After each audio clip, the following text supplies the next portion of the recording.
Get this. A 13-year-old boy, just a kid, suddenly having trouble walking. His limbs, they feel weak, and to top it off, he's struggling to think clearly. Doctors are perplexed, stumped really. Tests upon tests, scans, you name it, they do it. And still, nothing. No answer. It's a medical mystery, the kind that'll keep you on the edge of your seat. And guess what? We're throwing AI into the mix, cutting-edge diagnostics, all because of this fascinating article in About Open. Fabio Di Belo, he's the researcher who cracked this whole thing wide open. You know, what really grabs you about this case, about Di Belo's approach, it's like a revolution in how we think about artificial intelligence, especially in medicine. We're ditching that old school method, you know, the one where we try to cram every single medical textbook, every tiny fact into a computer like it's some kind of overstuffed suitcase. Right, instead of force-feeding AI with information, we're letting it learn organically from the data itself. Sounds like a quantum leap to me. It is. Di Belo, he calls the old way, top down, and you hit the nail on the head. It had its limits, especially with something as intricate as the human body. Trying to program that from scratch, talk about a headache. It's like handing someone a dictionary and grammar book and expecting them to speak a language fluently. No chance. Exactly. This new way, the downstream approach, it's all about letting AI learn by doing, by immersing itself in data.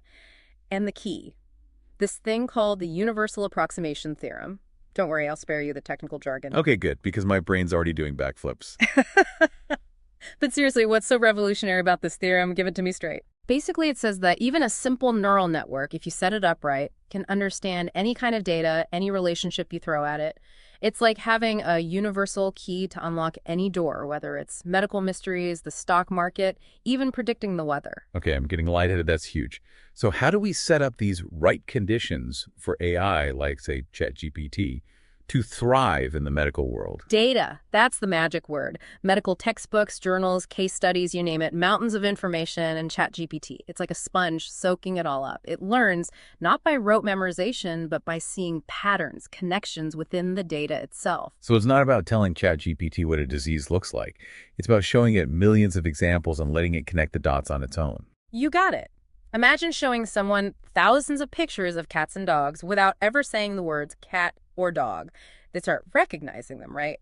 Patterns. Makes sense. But how does ChatGPT actually process all this information? Does it understand it the way a human doctor does? Is it thinking? Ah, the million-dollar question. And the answer, it's tricky. ChatGPT, it uses these things called embeddings and attention. Think of embeddings as translating words into a code that the AI gets. Then attention, that's how ChatGPT figures out how these words relate to each other, like highlighting the important bits and drawing lines between them. So less about understanding, like we do, more about insane pattern recognition on steroids. Nailed it. ChatGPT, it doesn't truly get a diagnosis on an emotional level like a doctor might. Not yet, at least. But its ability to see those hidden connections in a mountain of data, that's its superpower. And as we'll see with this case, that power is a game changer. Okay, so we've got this medical mystery, a 13-year-old boy, a whole lot of data, and ChatGPT ready to, I don't know, put on its Sherlock Holmes hat. What happens when we hand over the reins, let the AI take a crack at it? Can it really keep up with the big leagues, the seasoned doctors? Di Belo, the researcher, he really went for it. Fed ChatGPT everything, the boy's medical history, every test result, even the imaging findings. And remember, we're not talking open and shut case here. This one had even the experts stumped. So what does ChatGPT do? Does it just, analyze everything and spit out a diagnosis like a medical vending machine? You put in the data, out pops an answer. Not quite as simple as that. Remember those embeddings and attention mechanisms we talked about? That's where the magic happens. ChatGPT chews on all that data, looks for patterns, anything that lines up with the massive medical library it's built. So picture that it's like a detective, right? Hunched over a mountain of clues, fingerprints, trying to find that one match. Exactly. And you know what? After sifting through all the evidence, ChatGPT, it actually landed on something. Subacute combined degeneration of the spinal cord. That was its diagnosis. Subacute. Okay, you're going to have to dumb that down for me a little. My brain's still stuck on detective mode. Right, of course. Basically, it's this condition, affects the spinal cord, and it can cause all sorts of problems. Trouble walking, weakness, even cognitive stuff, like difficulty thinking clearly. So wait, ChatGPT got it right. Diagnosis made, case closed. Here's the thing. It was close, like really close. A solid guess based on what it knew, but not quite the bullseye. Hold up, a near miss. Yeah. What happened? Did it miss something? This is where Di Belo, the human in all of this, he plays a crucial role.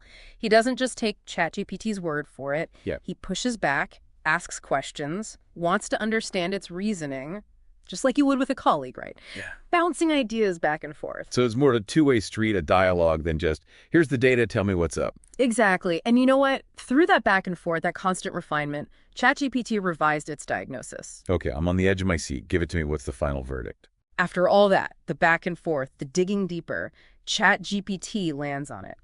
The correct diagnosis, methylmalonic acidemia, MMA for short.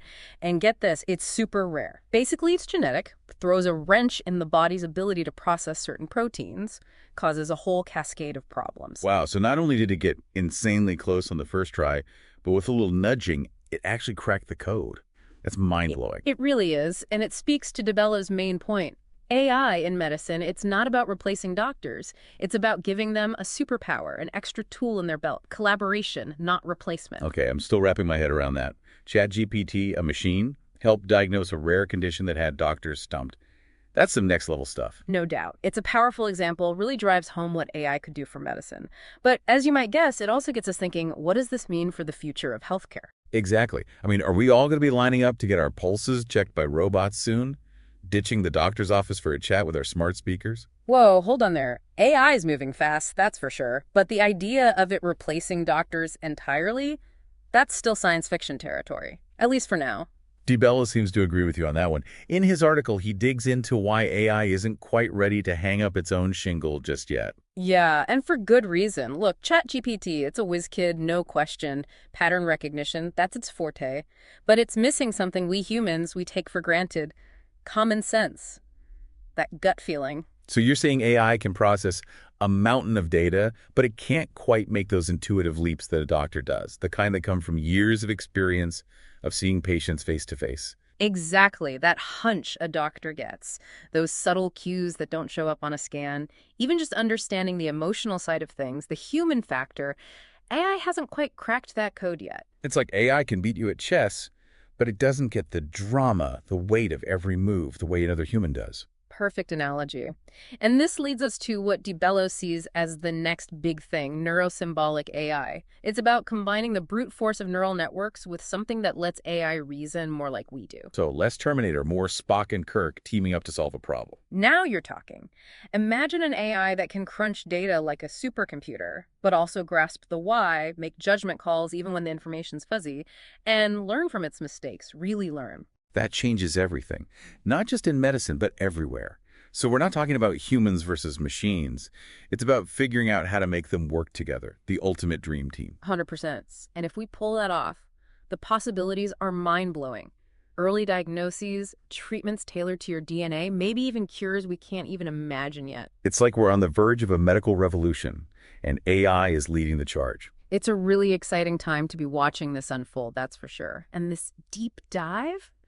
This was just a taste, the tip of the iceberg. As AI keeps evolving, who knows what amazing breakthroughs are just around the corner. It's a future full of possibilities, and I don't know about you, but I'm buckled up and ready for the ride.